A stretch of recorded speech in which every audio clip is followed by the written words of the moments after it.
Hello friends, आपका स्वागत है आपके अपने चैनल के ऊपर। और मैं जो चर्चा कर रहा हूँ आज वो एक्सपायरी डे स्पेशल चर्चा है।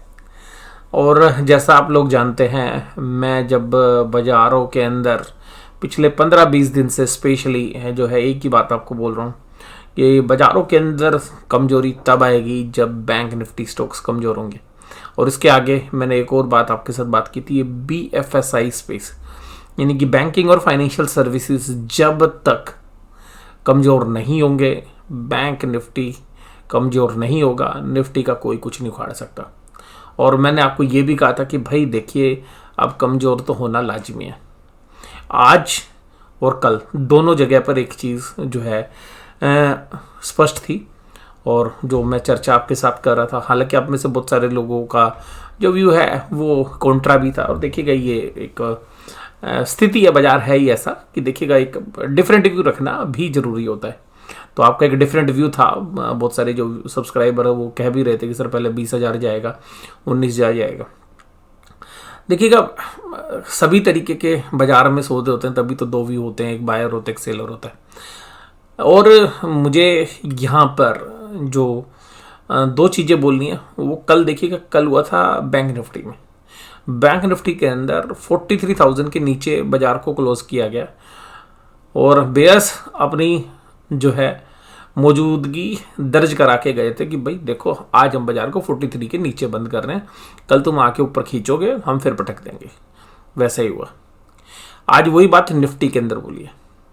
आज जब निफ्टी 18,000 टूटा तो शायद आप में से बहुत कम लोगों को ये उम्मीद होगी कि निफ्टी इतनी आसानी से 18,000 तोड़ देगा। 18,000 तोड़ दिया। तोड़ा किसके दम पे? फाइनेंशियल्स के दम पे। और अभी चर्चा करूंगा उसकी। अब जब 18,000 टूटा तो हुआ क्या? जितने स्टॉप लॉस थे 18,000 के आसपास के, वो सब ट्रिगर होते रहे। और एक समय तो ऐसा आया 2 बजे के आसपास कि भाई आज तो बाजार 17,800 भी तोड़ सकता है। ऐसा मतलब बहुत लोगों के मन में ख्याल आया। और यहाँ पर हमें भी ऐसा लग रहा था कि जिस तरीके की वीकनेस थी, और निफ्टी बैंक जो है 42,400 के नीचे लगातार काम कर रहा था और 42,400 के आसपास काम कर रहा था और 42,400 के नीचे भी गया। तो ये संकेत थे कि भाई 42,400 एक अच्छी स्पोर्ट है, उसके आसपास अगर काफ़ी देर काम करता रहेगा तो फिर आप 42,200 या 42,000 तक भी जा सकते हो। तो देखिएगा, बाजार ने उस स्पोर्ट को रिस्पेक्ट दी और वहाँ से बाउंस भी किया। लेकिन जिस तरीके की आज सेलिंग थी करीबन 1:30-2 बजे तक, तो ऐसी सेलिंग लग रही थी कि भाई आज तो भाई सेलर रुकने के मूड में ही नहीं है। और देखिएगा, आज फाइनेंशियल्स में सेलिंग थी, ये बात तो पक्की है। और ये हमने कल भी आपके साथ जब HDFC बैंक का आकलन किया था तब भी यही बात बोली थी कि देखिएगा, अब ये फाइनेंशियल्स की लंका लगा देंगे। बजाज फाइनेंस के मतलब जो डेटा थे ना, जो कल प्रोविजनल डेटा थे, वो बढ़िया थे, बेहतरीन थे। और सुबह हमारे पास जो है एक मित्र का फ़ोन आया और उन्होंने कहा कि सर आज तो टूट गया, आज तो बजाज फाइनेंस अच्छा कर रहा है। मैंने कहा अच्छा कर रहा है मतलब? बोले जी बजाज फाइनेंस देखो। मैंने कहा हाँ, कल के क्वार्टर रिजल्ट अच्छे थे, होगा 2-3-4% ऊपर। बट देखिएगा, बाजार के अंदर वो सब चीज़ें आप कैलकुलेट करते रहो। बाजार ने बजाज फाइनेंस के भाई साहब चीथड़ उड़ा दिया आज। रीज़न मेरे से पूछा कि भाई साहब ये हो क्यों रहा है? रीज़न ये, बड़े प्लेयर जिधर पोजीशन बना लेंगे उधर जाएगा, आप देखते रहो प्रोविजनल डाटा को। और कल ऐसे ही हुआ था। कल मैं चर्चा करना भूल गया था, कल की बात है, परसों की बात है, इंडसइंड बैंक की। इंडसइंड बैंक के सबने कहा जी प्रोविजनल डेटा बहुत बढ़िया है भैया, क्वार्टरली तो देख लो। और सबने कहा जी बहुत बढ़िया देखो। और इंडसइंड बैंक को ऊपर खोला गया भाई साहब, बुल्स तैयारी में पूरा 2-2.5% ऊपर इंडसइंड बैंक को खोला। और उस दिन इंडसइंड बैंक के अंदर 50-60 रुपए की चाल थी और नीचे देके हमारा एक ही बार में झटके में। रीज़न ये कि बड़े प्लेयर्स ने ऊपर तेजी के अंदर मंदी का एहसास करा दिया। उन्होंने जब तेजी आप खेल रहे थे, वो FNO के अंदर मंदी की पोजीशन बना रहे थे। और स्पेशली जब तक फाइनेंशियल नहीं टूटना था तब तक बाजार टूट भी नहीं सकता था। तो देखिएगा, ये 18,000 जब तक नहीं टूटना था, जब तक फाइनेंशियल्स नहीं वीक होते, तो फाइनेंशियल्स के दम पे तोड़ दिया। अब 17,800 एक अहम लेवल है जिसके आसपास हो सकता है बाजार कल भी पहुंच जाए या आपको सोमवार को मिल जाए।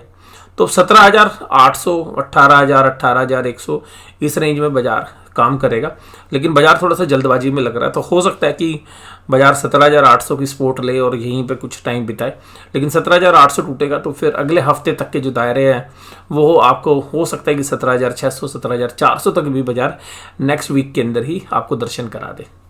लेकिन आज खुशी की बात ये थी कि जो स्मॉल कैप मिड कैप हमारा जो पोर्टफोलियो है वो काफ़ी सुरक्षित था और उसमें गिरावट जो है ज़्यादा नहीं थी।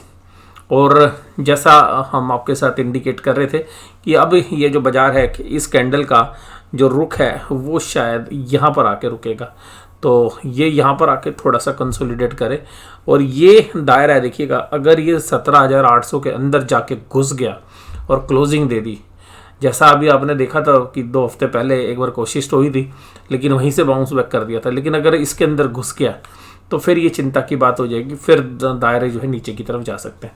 ऊपर की तरफ पे भी जो है अब देखिएगा एक रेजिस्टेंस हो गया, जिन लेवल्स को अहम लेवल को बाजार तोड़ के आया और 18,200 को जिस तरीके से रिजेक्शन दे दिया वहाँ पर, तो उस रिजेक्शन के बाद अब 18,200 एक काफ़ी ज़्यादा बढ़िया वाली हर्डल है। और जिस तरीके से आज सौदे लगे हैं हमें लगता है कि इसका फॉलो अप भी आपको और भी देखने के लिए मिलेगा। और फाइनेंशियल्स में अब जो है सिलसिला शुरू हो गया, तो फाइनेंशियल्स में बिकवाली कैसे हो रही है, परसों इंडसइंड बैंक को ऊपर से गिराया, कल HDFC बैंक की बारी थी, आज ICICI बैंक की लंका लगा दी, तो अब कल देखते हैं क्या होता है। तो कल भी देखिएगा किसी न किसी फाइनेंशियल्स की बारी तो आएगी, क्योंकि बाजार को नीचे करना है तो आपको फाइनेंशियल्स को तो तोड़ना ही पड़ेगा, विदाउट फाइनेंशियल्स के आप नहीं गिरा सकते। और ये सीधी सी बात है कि आप बहुत सारे लोग के बोलेंगे सर CLSA ने बजाज फाइनेंस का ना सेल रेटिंग दे दी इस वजह से गिर गया। अरे भैया इन CLSA मॉर्गन स्टैनली ठीक है, इनकी कभी कोई नहीं सुनता, इनके रोज टारगेट आते हैं। आज नोमुरा ने ये कहा, CLSA ने ये कहा, मॉर्गन स्टैनली ने ये कहा, जब बड़े प्लेयर्स जिधर सौदे बैठा रखे होते हैं उधर बाजार को वो घुमा देते हैं। तो सीधी सी बात है, बड़े प्लेयर्स के आज मंदी के सौदे थे, उन्होंने बाजार को घुमा दिया और हमें ऐसी उम्मीद है कि अभी शायद मंदी की पोजीशन उनकी और होगी, क्योंकि ऐसे ही बाजार को गिरा दें एक दिन और फिर तुरंत जो है उसको रिवर्स कर दें तो वो जनरली होता नहीं है। और आज जो है FIIs भी सेलर थे और DIIs भी सेलर थे, हालांकि DIIs की एक मामूली सी सेलिंग थी, तो अल्टीमेटली आज HNI इन्वेस्टर्स बाय थे। और अब देखिएगा DIIs और FIIs अगर दोनों एक तरफ होके 2-4 दिन बाजार को एक तरफा घुमाते हैं किसी भी साइड, तो HNI इन्वेस्टर्स फिर देखिएगा बैकफुट पे आ सकते हैं। और HNI इन्वेस्टर्स एक्चुअली ओवरवेट भी है, उन्होंने बाजार को खरीद भी ज़्यादा रखा है और उसमें रिटेल का पार्टिसिपेशन भी बहुत है। और फिर देखिएगा जो औने पौने दामों पर IPO लाने की तैयारियां हो रही हैं, उस तैयारी के बीच में इस तरीके की जो गिरावट होती है वो एक इन्वेस्टर के लिए तो बहुत अच्छा मौका होती है। इन्वेस्टर के लिए अच्छा मौका ही होती है कि सही शेयर सही भाव पे मिलते हैं, बाजार ऊपर जाए ऊपर जाके बेच लो, नीचे आ जाए फिर खरीद लो, इससे बढ़िया क्या चाहिए। और कुल मिला के ट्रेडर्स भी जो है वो भी एंजॉय करते हैं। इन्वेस्टर्स के लिए हालांकि जो बहुत लॉन्ग टर्म के इन्वेस्टर्स हैं उनको इस तरीके की वोलेटिलिटी से कुछ फर्क नहीं पड़ता, उन्होंने तो एक बार खरीदना और फिर शांत होकर सो जाना है।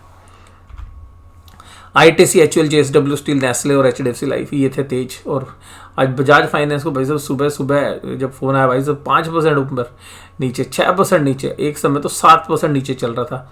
और अभी भी देखिएगा बजाज फाइनेंस की जो क्लोजिंग है वो 37.19, 37 पॉइंट इसने उड़ा दिया। अब ये सब्सिडरी कंपनी है बजाज फिनसर्व की, तो बजाज फिनसर्व कैसे पीछे रह जाता। तो बजाज फिनसर्व ने भी 16 पॉइंट का जो है नेगेटिव कंट्रीब्यूशन दिया। उसको तो ICICI बैंक आज लीड कर रहा था।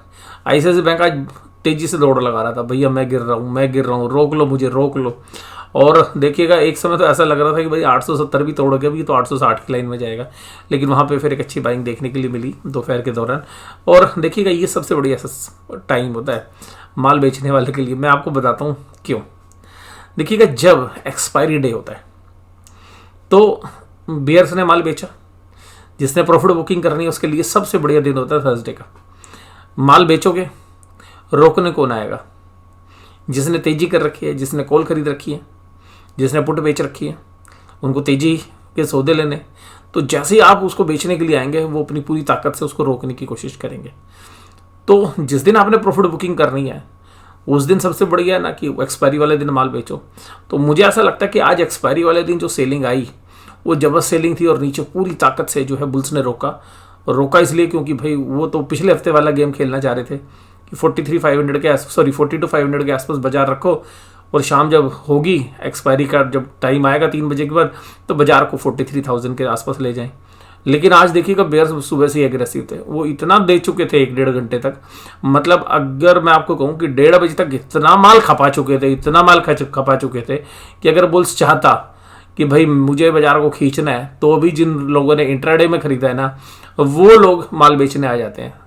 तो इस वजह से और फिर जो बड़े प्लेयर्स थे आज वो शाम तक बेचते रहे, एफआईआईज बेचते रहे।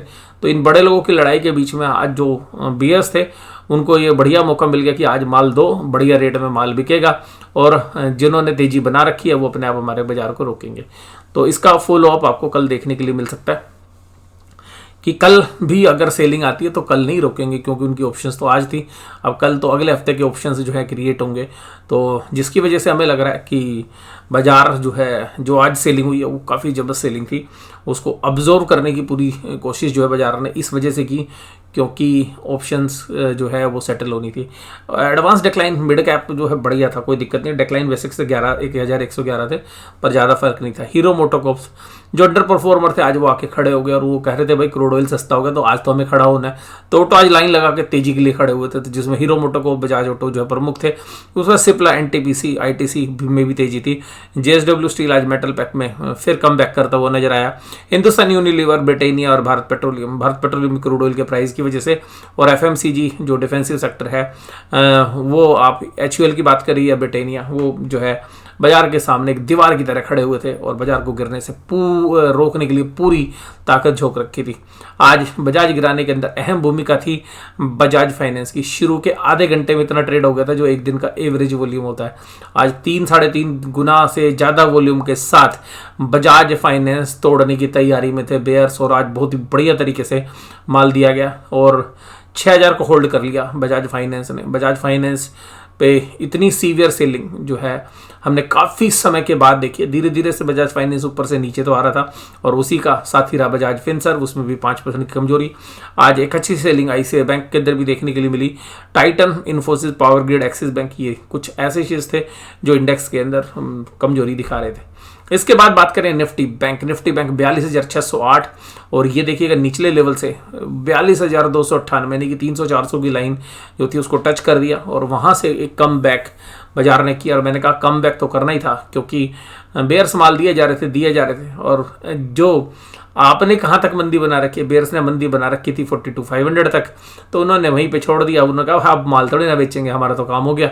और तेजी करने वाले के लिए मौका था नहीं, तेजी वाले मेरे ख्याल से 43 तक लाना चाह रहे थे बाजार, जो वो पिछले हफ्ते की तरह। लेकिन भाई इतना माल बेयर्स खपा चुका था आज दिन में, सुबह से ही माल उसने देना वॉल्यूम के साथ शुरू कर दिया था।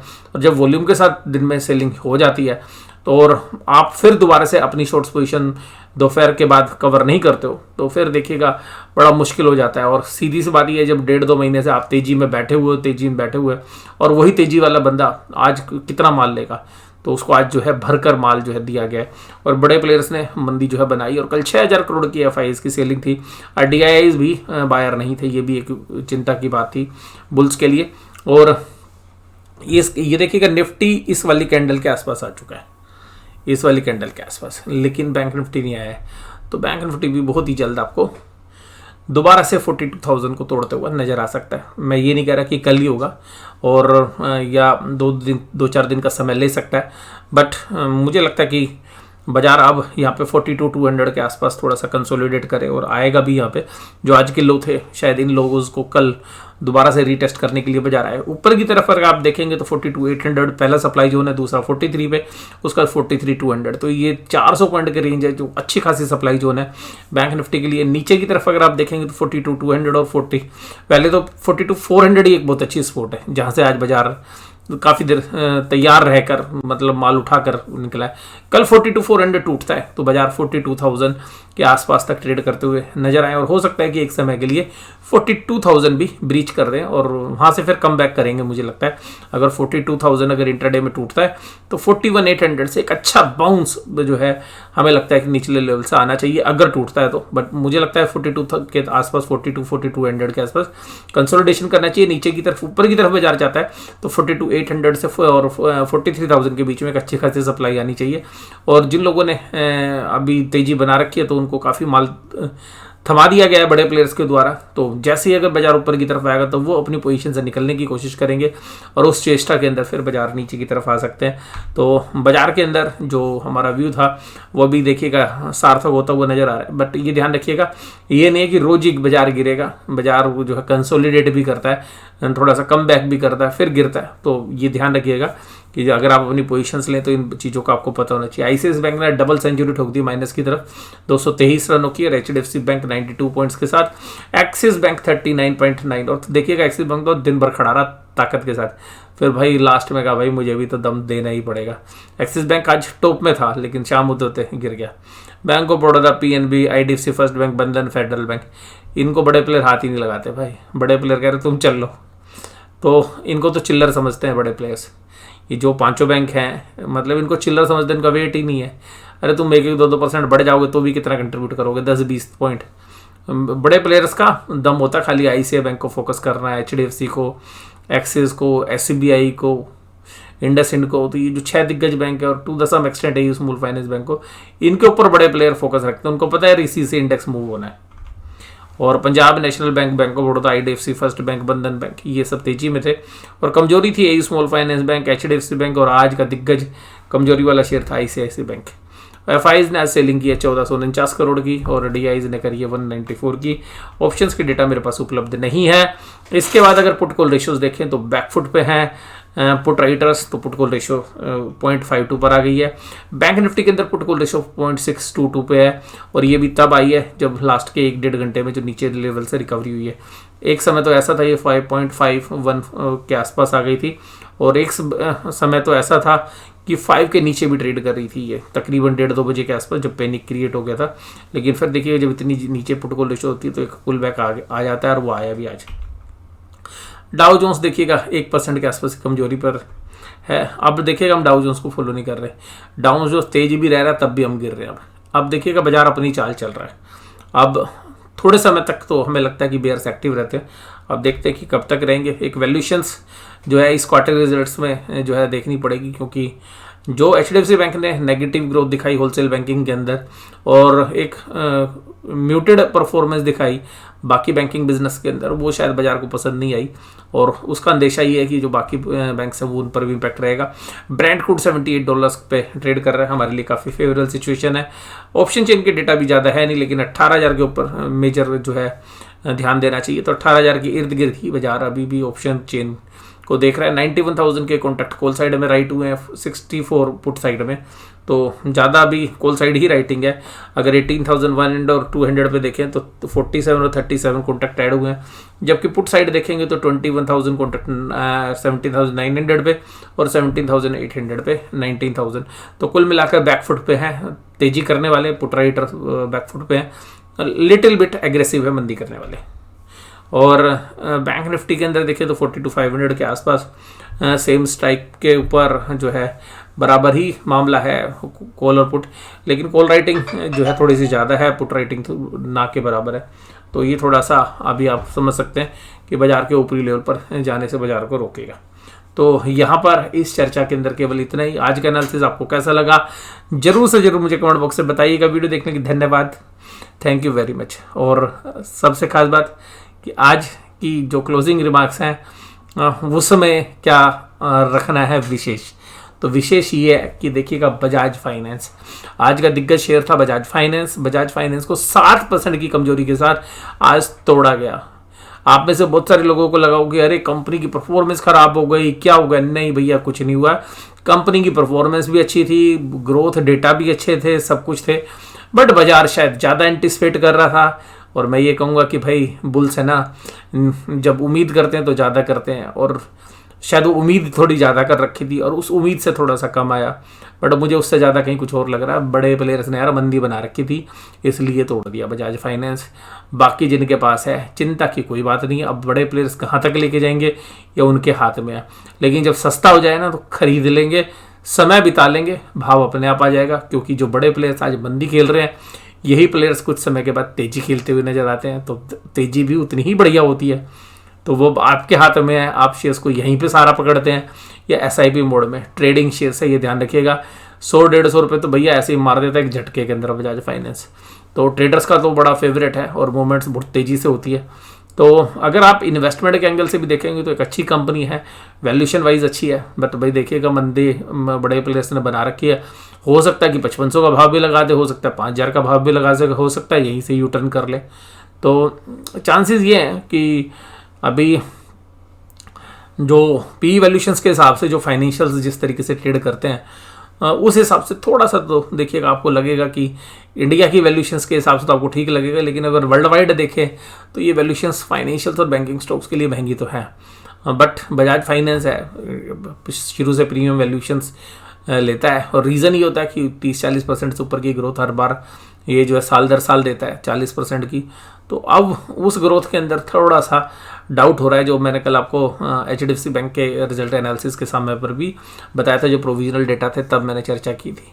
तो ये देखिएगा सीखने वाली बात यह है कि अगर आपके अंदर संयम है, मजबूत दिल के हैं आप, और मान लीजिए आपको उसको 100 शेयर खरीदने हैं तो 20 शेयर्स तो यहाँ पे खरीद ही सकते हैं, और फिर थोड़ा सा नीचे है तो 20 शेयर्स वहाँ पे ले लीजिएगा। फिर और अगर 10% के आसपास गिरता है 53 से 5400 बाई चांस मिलता है तो आप डबल शेयर्स भी ले सकते हैं। जो मान लीजिए आपने 20-40 शेयर्स लिए थे तो वहाँ पे 80 ले लीजिए, और उसके बाद आपको लगता है यार 5000 के भी नीचे चला गया तो अपने भाई साहब 20 शेयर्स और ले लीजिए। तो देखिएगा स्टैगर्ड मैनर में आप बाय कर सकते हैं, पर होगा थोड़ी ना जरूरी है 5000 जाए, ये हो सकता है यहीं से यू टर्न कर जाए, हो सकता है 10% के 5-7% के और टूटने के बाद वहाँ से यू टर्न कर ले, या हो सकता है यहीं से कंसोलिडेट करके यू टर्न कर ले। तो क्योंकि बजाज फाइनेंस है भाई उसका नाम, तो इसलिए जो है ध्यान रखिएगा। तो मैं तो बस आपको एक साइकोलॉजिकल लेवल बता रहा हूँ कि भाई बजाज फाइनेंस अगर आप ट्रेडर हैं या इन्वेस्टर्स हैं तो इस तरीके से ले सकते हैं, बट बात ये है कि यार 100-200 रुपये टूट जाए ना, फिर दिल पे नहीं लेनी है, नीचे आए तो भैया और ले लेना है। तो अपना पहले से प्लान करके चलो कि मुझे लेने कितने इसके शेयर्स, उसका फंड अलोकेट करो अलग से, तो आपको परेशानी नहीं होगी। ये नहीं है कि सारा एक ही साथ डाल दोगे, तो अगर एक ही साथ डाल दिया तो देखिएगा ये एक साथ टूटेगा तो टेंशन लोगे, एक साथ चल दिया तो खुशी भी बड़ी वाली मनाओगे। बट मुझे नहीं लगती ऐसी समझदारी, मुझे तो ऐसा लगता है कि भाई आपने 100 रुपये लगाने हैं तो 20 रुपये देखिएगा इतनी अच्छी गिरावट के बाद आप ले सकते हैं जबकि रिजल्ट ख़राब नहीं है। फिर अगर गिरे तो फिर मैंने कहा 20 और ले लीजिएगा, और फिर भी अगर गिर जाए आपके दूसरे लेवल के हिसाब से, मान लीजिए आपने 6000 रुपये पहला लिया, दूसरी एंट्री आपने 5600-5700 पे ले ली, तीसरी एंट्री 5300-5400 पे ले ली, लेकिन वो डबल ले लिया आपने, और उसके बाद तो देखिएगा बजाज फाइनेंस है यू टर्न तो करेगा ही।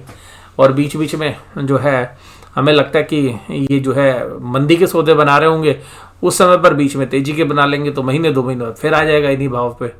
और तो पर ये बाजार है, बाजार जो है आपको ये मौके भी देता है, लेकिन जब गिर रहा होता तो भाई साहब हिम्मत नहीं होती उठाने की, और जब चल रहा होता तो बेचने का इतना लालच आ जाता मैंने, यार बेचनी तो भैया कहीं कल को ये बहुत तेज़ी से भग ना जाए। जिस दिन आप इन दोनों चीज़ों पर कंट्रोल कर लोगे तो भैया फिर कोई दिक्कत आपको होनी नहीं है।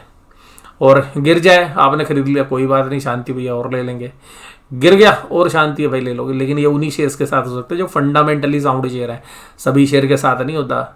बहुत सारी कंपनियां ऐसी हैं जो उठेंगी ही नहीं कभी, जो गिरेंगी ना उठेंगी ही नहीं कभी, तो फंडामेंटल साउंड शेयर्स के साथ ही ये अप्लाई कर सकते हैं। तो ध्यान रखिएगा ये जो एवरेजिंग का प्रिंसिपल है ये भी आप केवल कहाँ लगा सकते हो, जो फंडामेंटली साउंड कंपनी है, दूसरा वो ट्रेडिंग शेयर्स हैं, तीसरी बात है फंडामेंटल बेसिस पर उन कंपनीज में कोई प्रॉब्लम नहीं आई है, और जो परफॉर्मेंस है वो हो सकता है कि कुछ समय के लिए 19-20 हुई है, लेकिन कंपनी के लॉन्ग टर्म प्रोस्पेक्ट्स के ऊपर कोई इंपैक्ट नहीं है। ऐसी कंपनीज के अंदर एवरेज किया जा सकता है, हर कंपनी के अंदर एवरेज करना समझदारी की बात नहीं होती है, ये मेरा आकलन है। तो ये क्लोजिंग रिमार्क्स के साथ आज की चर्चा रही बजाज फाइनेंस के नाम। आपको ये एनालिसिस कैसा लगा आप जरूर से जरूर कमेंट बॉक्स में बताइए। वीडियो देखने के लिए धन्यवाद, थैंक यू वेरी मच।